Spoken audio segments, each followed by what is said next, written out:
So మీరు 90s kids అంటున్నారు కదా, సో 90s కిడ్స్గా మీ మెమరీస్ ఏంటి? అండ్ అదేవిధంగా దూరదర్శనిలో మీరు యాక్ట్ చేస్తున్నారు, సో దూరదర్శన్ అది కూడా మీరు చూసారా? సో దూరదర్శన్తో మీకున్న మెమరీస్ ఏంటి? దూరదర్శన్ చూశాను, అనుభవించాను, అన్నట్లు యాంటీనా తిప్పాను, ఓకే, టీవీ కొట్టాను, అన్నీ చేశాను. So if you don't mind me age ఎంత తెలుసుకోవచ్చా? దూరదర్శిని యాంటీనా తిప్పానంటే ఇంక మీరే క్యాల్కులేషన్ చేసుకోవచ్చు. అంటే 90s కిడ్స్ అందరూ తిప్పారండి, సో మీ ఏజ్ ఎంత తెలుసుకోవాలని. యాంటీనా పైకి ఎక్కి తిప్పాను అని అంటే కనీసం ఒక 5 feet అన్న ఉండాలి కదండి. ఓకే, 5 feet అంత ఉన్నాను అని అంటే మీరు క్యాల్కులేషన్ చేసుకోవచ్చు అంతే. ఫిగర్ నేను చెప్పలేను, చెప్పకూడదు అంటారు కదా, చెప్పలేదు. అంటే అమ్మాయిలనే ఏజ్ అడగకూడదు అంటారు, అబ్బాయిలను అడగచ్చు. ఇప్పుడు అబ్బాయిలు అడగకూడదండి, మీరు భలే ఉన్నారు. అడగకూడదు. ఇప్పుడు అబ్బాయిల ఏజ్ యాంటీనాను 5 feet ఉన్న యాంటీనాను తిప్పారు అని అంటే నా ఏజ్ మీరు క్యాల్కులేట్ చేసుకొని మీరు ఏం వేసుకుంటారో వేసుకోవచ్చు అంతే. ఓకే, సురేష్ గారు మీ ఏమన్నా చెప్పను అన్నాడు, అది ఇప్పుడు ఆ ఏజ్ గురించి నా దగ్గర రాకండి దయచేసి. అలాంటివన్నీ అయిపోయినాయి. చిన్నప్పటి నుంచి యాంటీనా తిప్పాం, కాళ్ళు ఈయన గోలిక్కలాడు. అడగండి, మీ ప్రశ్న అడగండి మేడం. సురేష్ గారు మీ 90s మెమరీస్ ఏంటో మా ప్రేక్షకులకి షేర్ చేస్తారు. అంటే టీవీ అంటే మీరు దూరదర్శన్ లో యాక్ట్ టీవీ కొట్టాను అన్నట్టు, నేను కొట్టలా. అసలు పైన ఉంటారా తిప్పరు వచ్చిందా కదపగా అంటే అలా ఆపు కూర్చుంటాం. దూరదర్శన్ది ఎవరికి మెమరీస్ ఉండవండి. రీసెంట్గా కూడా నేను మాట్లాడాను విజయదుర్గ గారు, నాకు చాలా ఇష్టమైన యాంకర్, తొలితరం యాంకర్ ఆవిడ. న్యూస్ని అద్భుతంగా ప్రొజెక్ట్ చేసినటువంటి యాంకర్ విజయదుర్గ గారు, శాంతి స్వరూప్ గారు, ఓలేటి పార్వతీశం గారు, వీళ్ళందరూ ఫస్ట్ న్యూస్ చదివి యాంకర్స్గా పనిచేశారు దూరదర్శన్లో. ఆవిడతో మాట్లాడినప్పుడు నేను చెప్పాను, మేడం అక్షరం పలకడం, అక్షరాన్ని ఎదుటి వాళ్ళకి అందించడం, వాళ్ళు వినటం. టీవీకి మనకేంటి, టీవీలో మనకు మనిషి కనిపిస్తాడు, మనం వింటాం, దాన్ని చూస్తాం, ఇదే కదా. ఆ దృశ్య రూపాలను ఆ రోజునే దూరదర్శన్ ద్వారా మీరు మాకు దగ్గర చేశారు. త్వరలో ఇలా దూరదర్శన్ అనే సినిమా వస్తున్నాడు. ఆవిడ చాలా సంతోషపడ్డారు విజయదుర్గ గారు. ఆవిడ ఎన్నో బులెటిన్స్ చేస్తున్నారు, ఎంతో చూస్తున్నారు.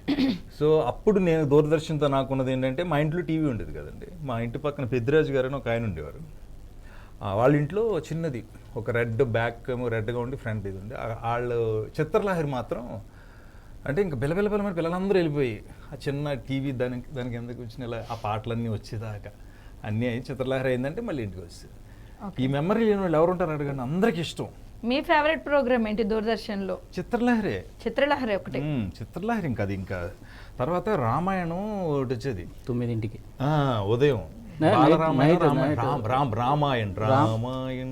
రామాయణమే, జై హనుమాన్ ఇలాంటివి ఉన్నాయి. జై హనుమాన్ వచ్చేది. వాటిని ఎక్కడి నుంచి మనలోంచి తీసేయగలం, తీయలేం కదా. చాలా మంచి ఎక్స్పీరియన్స్. అంటే నేను, మా ఫ్రెండ్ కమెడియన్ మన హీరో సునీల్ త్రివిక్రమ్ గారు, మా ఎవరిళ్ళలో టీవీలు ఉండే కాదు. ఆ పెద్దిరాజు గారి ఇంట్లో టీవీ ఉంటే ఆయన మెప్పించడానికి మధ్య మధ్యలో అంకుల్ అంటే అందరు రాకండి, నలుగురు రండి అంటే తలుపు తెస్తే నలుగురు వెళ్ళి ఆ టీవీ, అందులో మేము మా ఫ్రెండ్స్ సునీల్ అందరం కూర్చుని ఉండేవాళ్ళం. వాళ్ళ ఇంట్లో ఉండేది ఆ టీవీ, ఆ వీధి మొత్తానికి అదే టీవీ.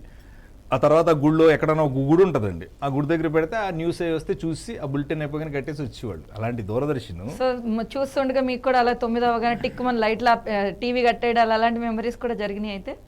అది అప్పుడు ఏమవుతుందండి, ఈడెళ్ళాడని ఆడాడెళ్ళని ఊళ్ళో సొంతలో ఉన్న వాళ్ళందరూ వాళ్ళ ఇంటికి వెళ్తే వాళ్ళకి ఇబ్బంది కదా, అందుకని తలుపు ఉండేది, గేటు, ఓ నలుగురికి ఎంట్రీ. అంటే మేము రోజు పొద్దున్నే వాళ్ళకి పాల ప్యాకెట్లు ఇవ్వటం ఇలాంటి సేవలు అవి చేసి ఉంటాం కదా. వీడు మనోడే రండి అంటే తలుపు తీస్తే లోపలికి వెళ్ళి ఆ చిత్రలహరి మమ్మల్ని చూడనిచ్చు, లేకపోతే ఊరంతా అక్కడే ఉంటుంది కదా. ఒకటే టీవీ అయినప్పుడు ఏమవుతుందండి, అందరూ వస్తారు. ఆయన ఏమో గేట్ వేసి పెద్దిరాజు గారు, మేము గేట్ తీసి అంకుల్ అంటే నేను సురేష్ అంటే నేను విన్నట్టు తలుపు తీసి విడాను. లోపలికి వెళ్ళి ఆ చిత్రలహరి. అలా క్రికెట్ మ్యాచ్లు వచ్చినప్పుడు అయితే నరకం మేడం, అది వచ్చేది కాదు. ఏ దిక్కురుందో ఆ వాయువు ఎటు వెళ్తుందో తెలియదు, దాన్ని తిప్పాలి. కిందోడేమో రే నువ్వు కదలకి అలాగే ఉన్నాడు, ఆ బాల్ అయ్యి ఓవర్ అయ్యేదాకా దాన్ని అలాగే ఉంచు అంటే ఎండలో పడిద్దాం కదిపితే మళ్ళీ పోత బొమ్మలు ఇట్ట ఇట్ట బాల్ ఇలా వచ్చేది, ఇలా వేస్తూ ఉంటే మళ్ళీ కరెక్ట్గా సెట్ అయితే కాసేపు అలాగా. ఏం బ్యూటిఫుల్ డేస్ అండి అవి. అంతే నాకు ఎక్స్పీరియన్స్ మొత్తం చెప్పారు, ఇంక అడగండి.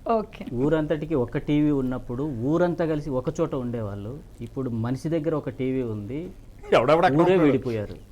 సో చూసారు కదా, అన్ని ఎమోషన్స్ని కలగలిపినటువంటి ఒక మంచి సినిమానైతే దూరదర్శని టీం మన ముందుకు తీసుకురాబోతోంది. సో మీరు కూడా 90s కిడ్స్ అయితే కనుక 15వ తారీఖున థియేటర్స్కి వెళ్ళి దూరదర్శని సినిమాని చూసేసేయండి. ఇది మన దూరదర్శని టీంతోని ముచ్చట్లు. ఇంకో టీంతో నెక్స్ట్ మళ్ళీ కలుద్దాం. Signing off.